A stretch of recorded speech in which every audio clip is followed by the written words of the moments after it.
time. New Year's time. You have any New Year's plans? No, as a matter of fact, I don't. I'll be home with my kids. They got to sleep at 6:30. I'll be asleep at 7:30. You'll have 5 hours of sleep before the ball drops. Yeah. Well, talking about New Year's resolutions, but probably taking that into different ways than normally thought of, is my guess. Yeah, we have some habits, routines that we put in play at the end of the year. You want to share a little bit about yours? Well, before I get into the habits, I think a lot of people, when they think of New Year's resolutions, they come up with some negative or perceived negative habit that they want to change typically. Not always, but that's like one sort of cultural way of it's done, right? Like I'm going to stop smoking, or I'm going to, whatever their perceived negative habit is, or I'm going to start going to the gym more. I'm not exercising enough, or I don't know. There's like usually like these things of like, I'm going to do a better self improvement project, right? Yeah, I'm going to actually listen when my partner speaks to me. Oh, yeah, that one. You're working on that one. um, yeah. I'm going to try to be more present with my family. Who are you sending a message to right now? I'm not. I'm actually looking up the rate of New Year's resolutions failing, which is 80%. 80%. Yeah. It's pretty high. Yes. I thought it was 85%. So I just wanted to verify before I say that to the world. So it's 80% plus. So that's where we're starting here, which is 80% of New Year's resolutions fail within 1 month.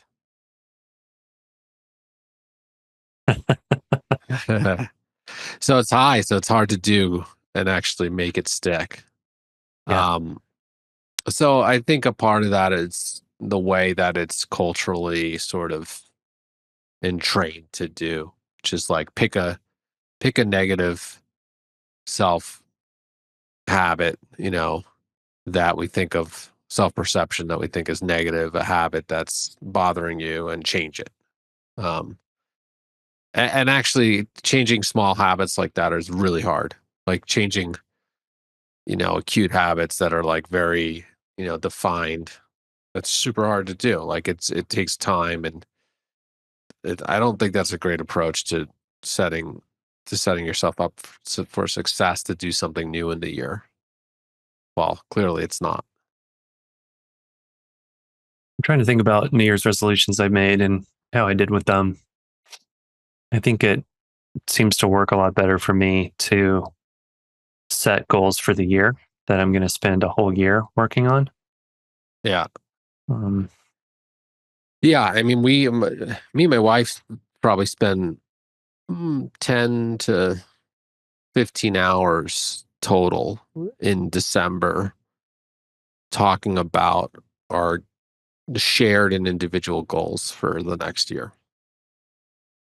So quite a bit. I mean, that's not small. It's not a lot. It's not like crazy amount, but it's enough to really hash out things. So we do that too, and we obviously we- do that within with the organizations that we're right, running here. We spend months talking about the following year. right. What we're going to try to do, Uh-huh. and you know, building a plan to succeed in those goals. Yeah. So I think the first kind of start of the conversation is to reframe New Year's resolutions to your New Year's vision for the year, and to then you could create a strategy. um Resolutions are sort of proclamations, like I'm gonna do this, and because I'm tired of doing this, and But a vision is much more of a mapped out strategic plan, based on a set of desired outcomes you want to see. So I think that's a much different framework to start with is developing a vision for the year. That's much more expansive. It covers different areas of life. It's and would you say that a part of that is you need to first review the prior year to know what happened in the prior year before you're fully dialing in the new year? For sure. I think it also occurs in the context of knowing who you are, like what's important to you. Because as we've talked about before on this show, you have a much harder time changing behaviors and habits that are misaligned with your values when things are important to you. It's way Right. easier to establish habits that support you to feel inspired Yeah. in creating the life that you want to be living. Things that are consciously or unconsciously perceived as obstacles to getting to live the life you want to live are um, much harder to maintain. If, for example, brushing your teeth, right? This is something that I've had a journey with, and I'm not perfect with it, but I'm better than I've ever been. Um, what turned the key for me was because I used to perceive brushing my teeth as something that my mom told me I had to do as a kid, and I did it because someone told me I had to, but Did I that didn't work? actually didn't work. Didn't work Yeah. well. Yeah. And I was extremely inconsistent with flossing, especially, but also brushing sometimes. Until I had somebody tell me that longevity and plaque in coronary arteries in the heart are is associated with poor dental hygiene and inflammation in the mouth. And all of a sudden, my priority or my desire to live a long time got connected with brushing my teeth, and that changed things for me. It's just a simple example. Well, it hasn't totally worked for me yet, but I guess I need another reason than longevity.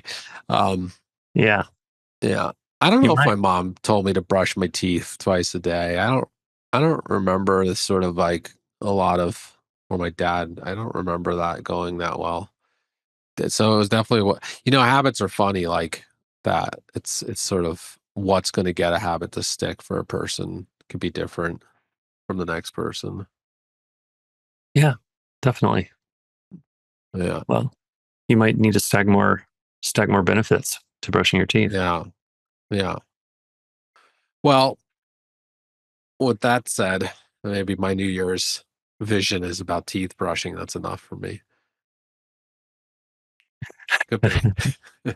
um, I think I do teeth brushing. Okay, it's flossing that gets me. Hmm. Yeah. Well, that's another story.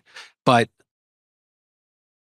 when we do visioning for the year, the first step we take is we review our prior vision for the year and we actually go through. So we get very detailed. We have categories of life. Um, we look at career, we look at family, we look at trips like travel, um, we we have finances, spirituality, community. So we have kind of all these categories. And then we vision of like what do we want this to be in this area for this year? What is it?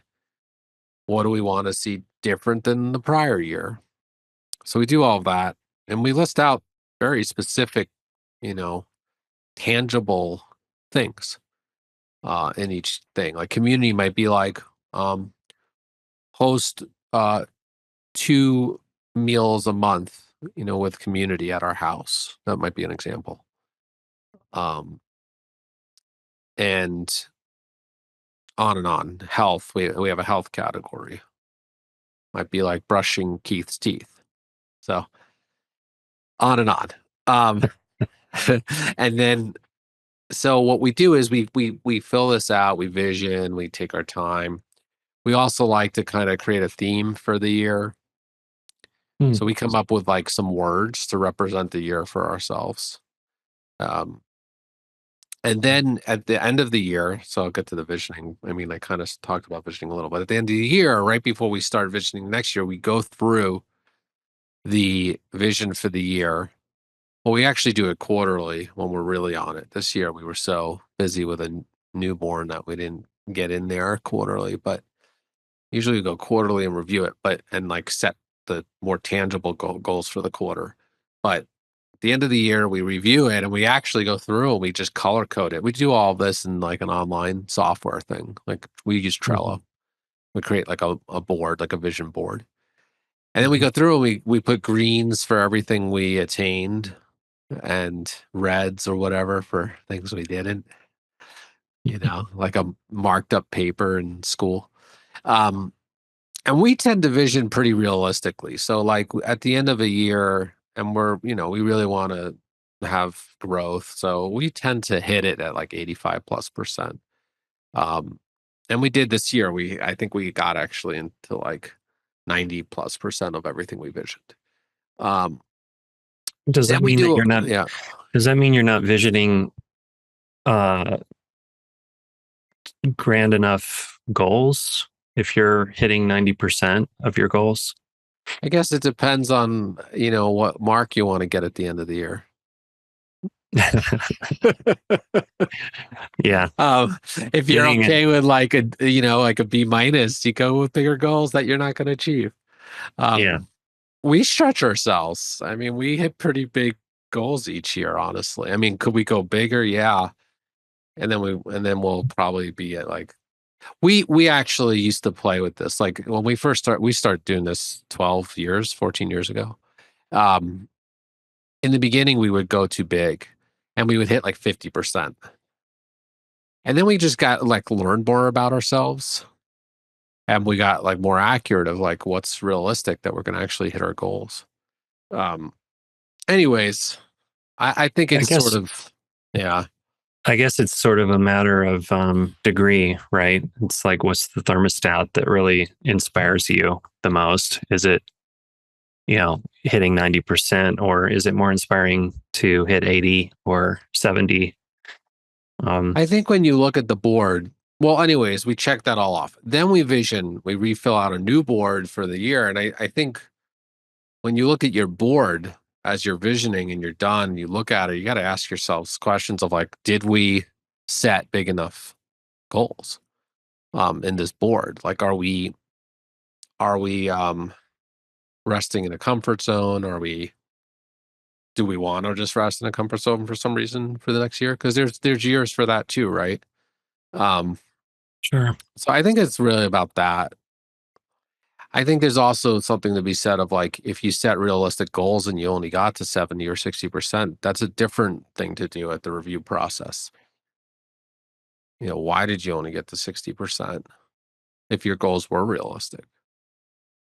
Yeah, I think one of the maybe more immediate questions that I can relate to personally too, but I think a lot of people can relate to is, did I even remember what the goals were that I set at the beginning of the year? Like, did I ever review the goals?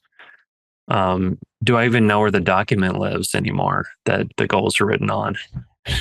Yeah, was it like 3 lines in a journal that you just free associate in Yeah, and you never even read your journal.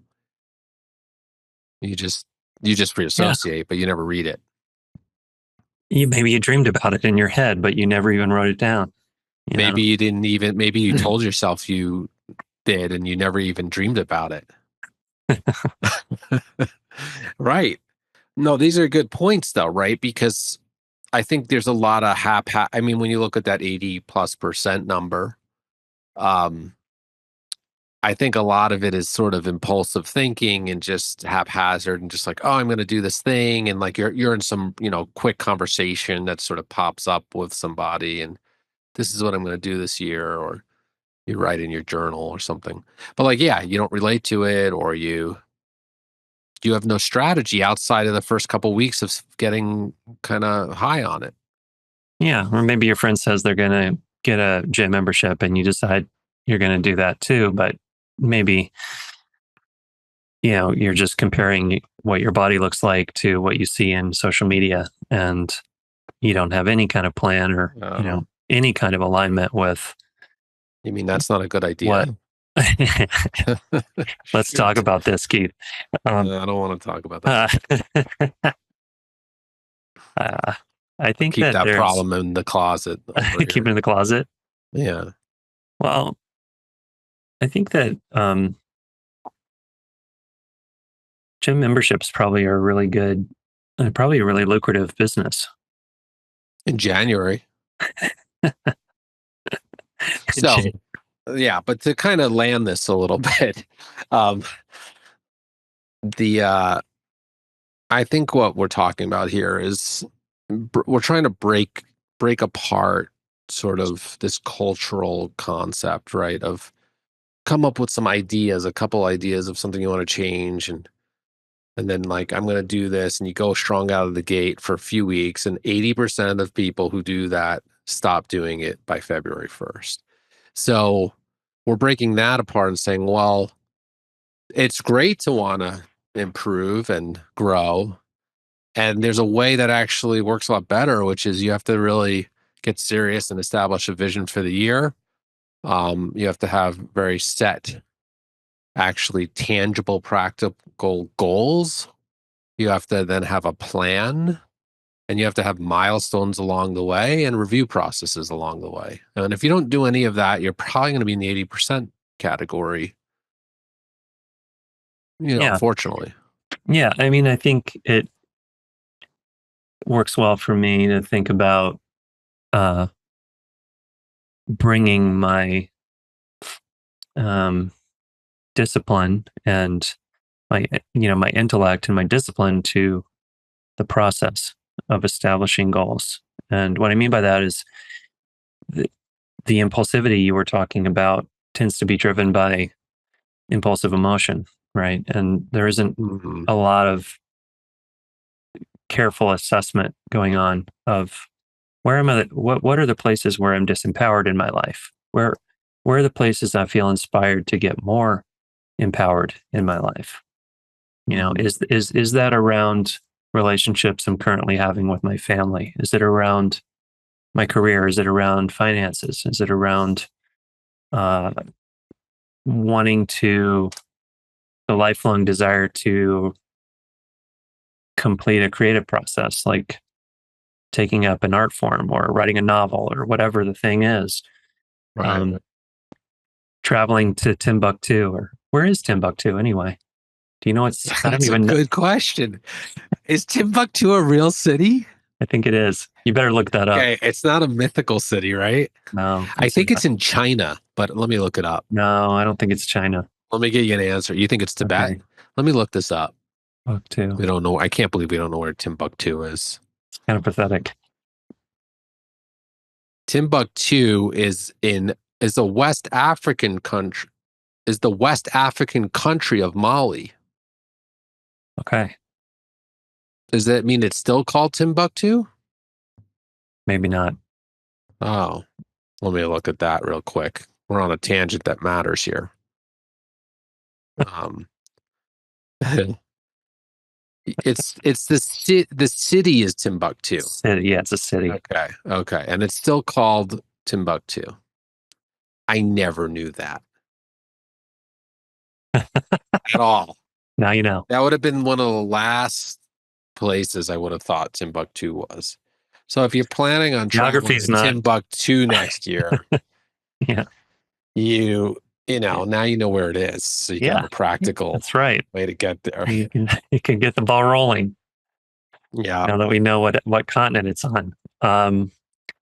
So this sense that uh, we can create and achieve goals, it's not as exciting in a kind of impulsive way. It's not as sexy. It doesn't bring a huge rush of dopamine. It's a methodical thing that, takes months, years, and decades sometimes to achieve. And it's something that can easily fall away if we're not operating, if we're not using this incredible tool that we have of our disciplined intellectual mind in the front of our head, and we're Totally. Yeah. Yeah. And the thing is, people who achieve a lot in their lifetime, that they set out to achieve the next thing and the next thing, and in all areas of life, whatever it is, like, they tend to be doing something different than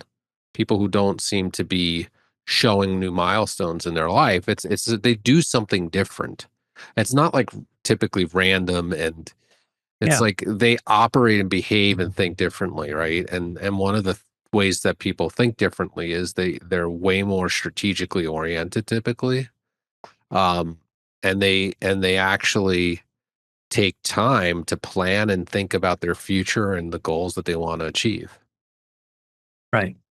And then they review their goals Yeah, to see if they actually did it, what needs to be adjusted, right. where are they going now. Yeah, Um, I think for me, it's yeah, it's really useful to use a framework that covers all the areas of life, and they're arbitrary.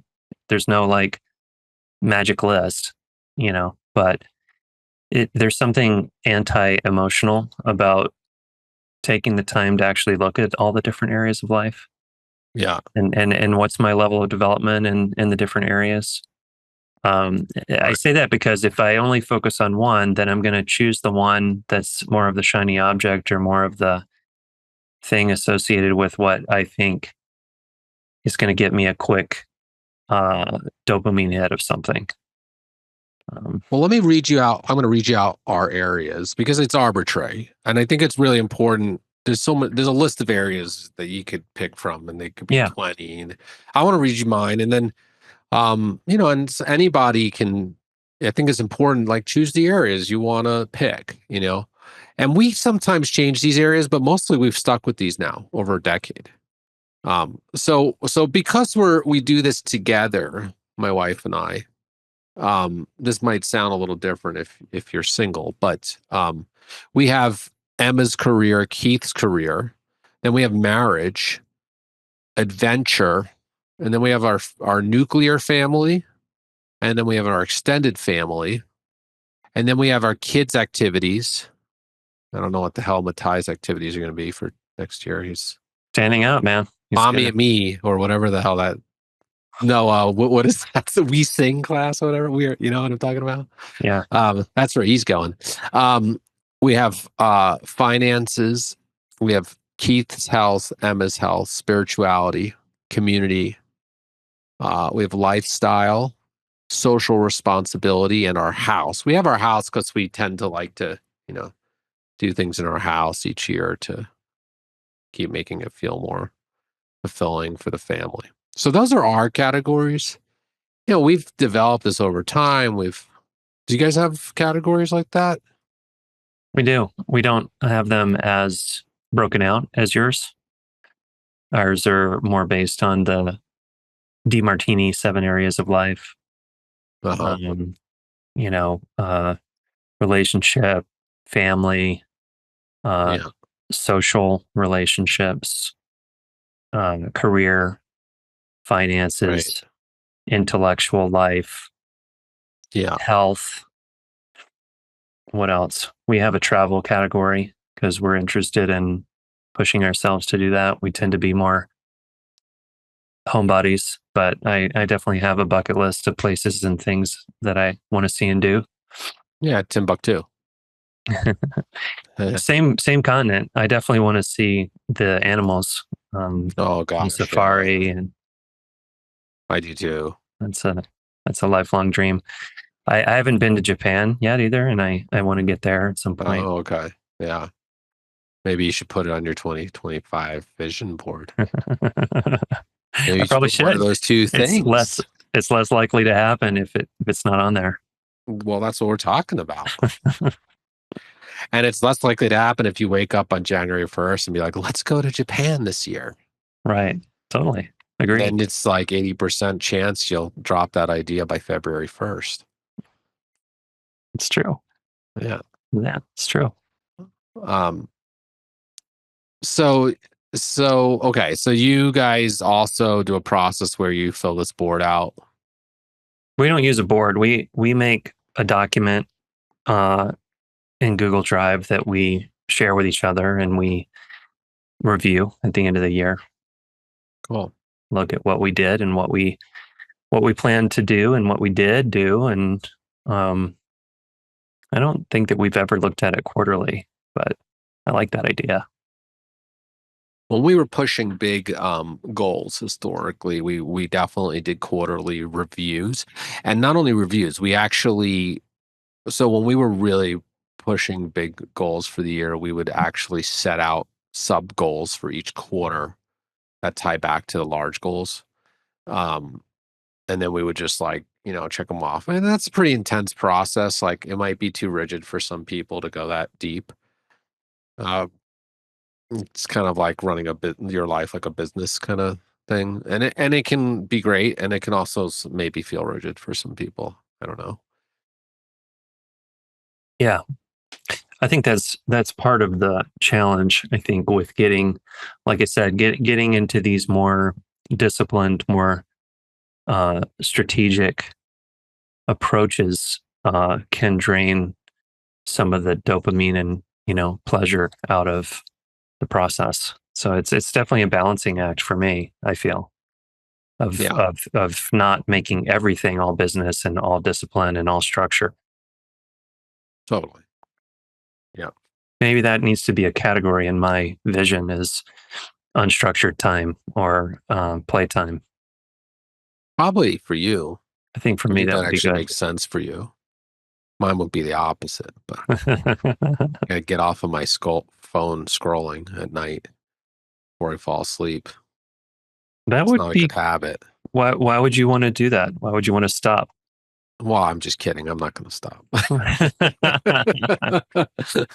I think I'm so ambitious that I just need to just entertain and blow my mind out for 20 minutes.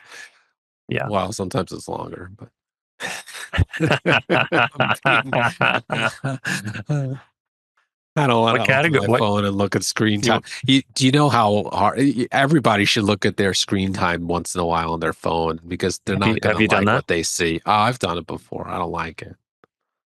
It's very confronting actually. Talk about New Year's resolutions. Look at your screen time on your phone and see, and Yeah. it'll show you where you're spending your time on your phone too. Yeah, it does. I've looked at Yeah. that. Oh yeah. Another good tip. I mean, I think in regards to supporting people to, be in the 20% and not in the 80% on February Yeah. 1st. We'll go for the 20%. Let's go for the 20%. And I'm going to give you another percent here to get you into the 20%, which is the number 10%. So if you want to create achievable, realistic change, making changes that exceed 10% per quarter is pretty hard to do. So you could apply that across the board. It's actually probably even it's way less than that for weight, I would say. But let's just say a 10% change in how much money you save in your paycheck. Hopefully, you're setting aside some savings in your paycheck. If you're not, then Right. we should talk about that. It's a good idea to do that. But increasing that number by 10% per quarter, a lot of people most people, I would say, who are disciplined and committed to it can make an increase in 10% without a huge emotional obstacle to that. Totally. I'm going to come up with another statistic here. I have to challenge what I think it is. So let me just look. If you want to change your weight in a year, it's probably 10% in a year would it be a really ambitious goal. That's really ambitious. That's ambitious. Yeah. Yeah. So what I was looking up because you talked about savings. Um, now I thought the number was 70%. So 78% of people live paycheck to paycheck in the United States Wow. and don't save right now. Now that's you know, one study, but it is pretty high. Um, I did some deeper research on it. I remember finding 70% as a pretty solid number there. Um, but yeah, that's a good example. Like, change that. Do you want to create a savings plan, and why? I mean, all these things: weight loss, savings plan, places to visit, Hmm. changing your lifestyle, um, getting a new promotion, Hmm. opening a company, doing something in a partnership you're already in, more time for quality connection, more whatever, better sex life, finding a partner, on and on, right? Hmm. Yeah. So we throw these things out, but just like you said, like the whole thing around savings, if you don't have a plan that's really well laid out about how you're going to actually save money, if you're living paycheck to paycheck and you're in the 70%, which most people are, so your neighbors too, probably. It's not bad. You need a pretty really well thought out plan to do it, or you're just not going to achieve that, Hmm. because it's talking about a pretty significant change to Yep. do that. True. Yeah. And the more human error that's inside of your plan, the less likely it is to succeed. In other words, having to make a trip to the bank every month in order to make that happen, or Yeah, having to manually transfer it in your phone app,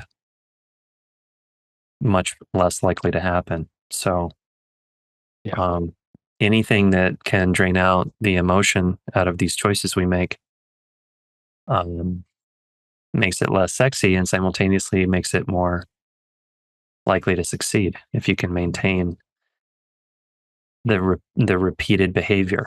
You know, um, good things happen through repetitive action, yeah, much more so than winning the lottery or something like that. totally. And like we're ever evolving, like trying to train ourselves in new behaviors and new things that we weren't trained to do.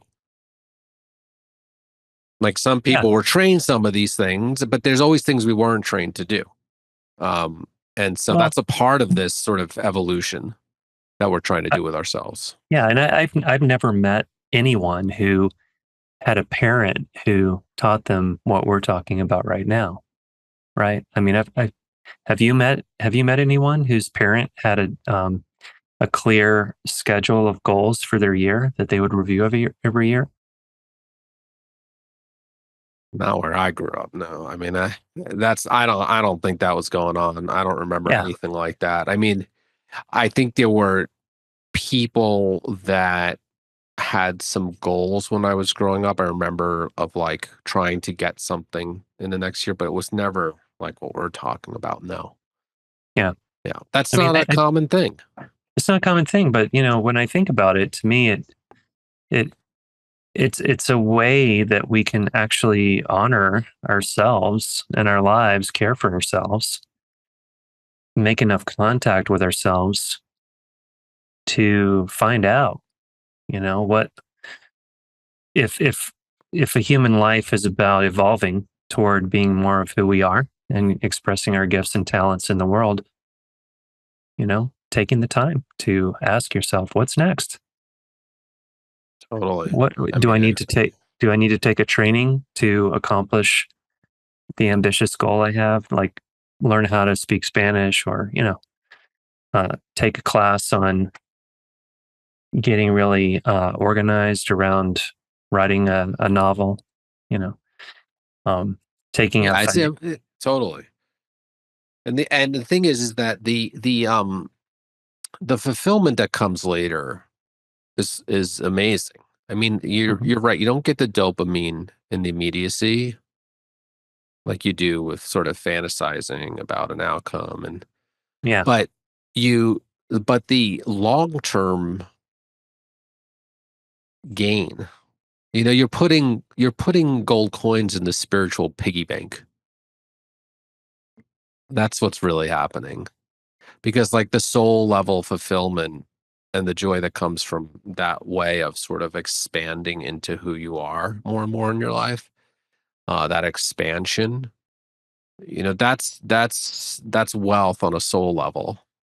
And it's hard to achieve that without, I mean, without really, at least on the horizontal path in this world, which is what we're talking about right now, not so much Well, the and vertical.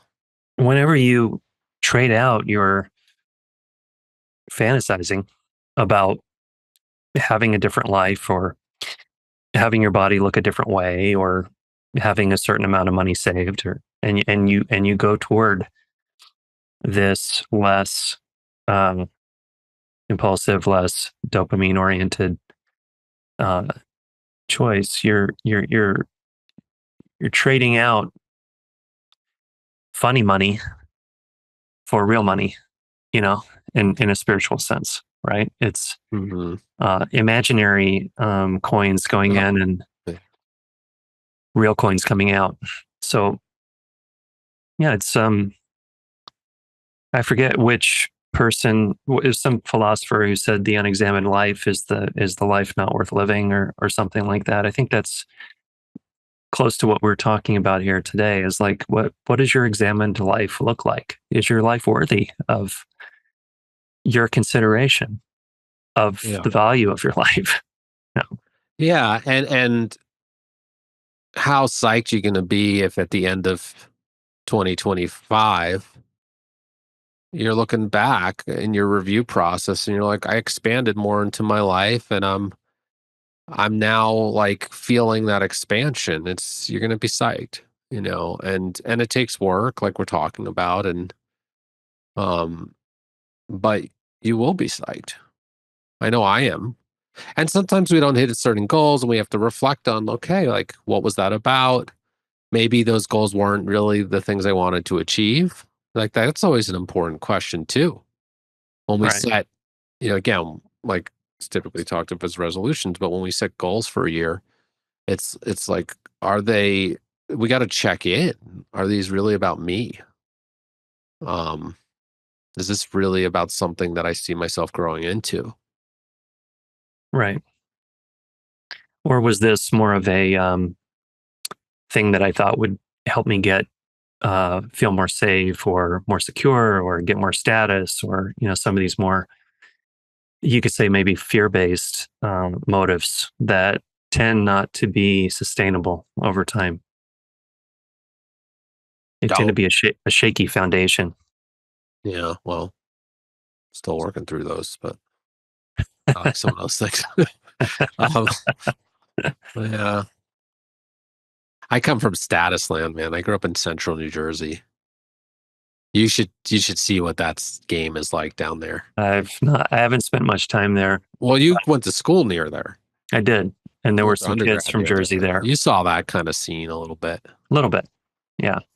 Like, But is that like status for this? Is status. it for the sake of status? Is it status? There's a lot of, it's also like thriving on competition. It's not a bad, there's like a really positive, generative side to the vibe and culture I grew up in. Like a lot of competition and just, you know, pe- people on the East Coast over there like have accomplished a lot of things in the world. Like there's that too.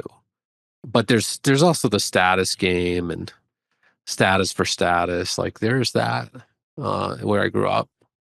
Um I mean, everybody likes status in some form. That's the other thing. Like, sure, there's certain pockets, like where I grew up, where it's more kind of uh, exacerbated about, cars or this or that, your house size, whatever. But I mean, everybody's got some kind of status they seek, I think. Just depends on the form. Um, I guess the challenge I would give you is status for the sake of status, a sustainable, um, generative desire. yeah, I don't That think so. I don't think if you're just going status for the sake of status, I think you get let down a lot is the problem. feels like a kind of a roller Status is coaster. fickle. Well, there's always someone who has more status than you, right? Yeah, that's what I'm saying. Like it's a relative game. So um, but it's also okay to, look, we live in a material body, a material world. Like it's okay to seek these things and we're going to play these games to some degree, but it's like about mindfulness and awareness. And I think that's, bringing that to the process of visioning is important. Mhm. Why are you saying X, Y, and Z in my lifestyle? Maybe you set the goal to get a new car this year or something that's elevated from the one you have in your mind, or um, maybe you're setting the goal to go on a certain trip and feels like an elevation for you to go on that trip, to take your family on that trip, or I think it's just important to ask questions about the big why underneath your vision as you're visioning. We do a lot of that, of just checking in, like, what is this going to do for us? What is this going to do for the people around us? Mhm. And then that question I think is really key, of like, is this putting money in the spiritual piggy bank? Mhm. Eh, are you going to feel more whole and a bigger version of you? Mhm. You can collect objects, but you may not even feel, you might actually feel like a smaller version of you if you just collect objects. Going back to what you're saying, like status for the sake of status. Yeah. I think I use the word status specifically to point toward rank, social rank, and keeping up with the Joneses versus choosing to buy a really big or expensive house because I like to host my community, or I get a really nice car because of the comfort that the stress reduction that comes from you know spending time in a really comfortable environment. Yeah. Um, that to me is not status. That's more like something deeper than status that's driving the decision. Yeah. Yeah. I mean, I think it's always good to look at oneself there for sure. Um, Especially in this process for, a year ahead. What are you Yeah, seeking? Why are you seeking it? yeah, Should we start to wrap up here? sure. Okay. Well, So status symbol. I still like status a little. So yeah, anyways, we let's talk, we can have talk about that later. differences on that. Yeah.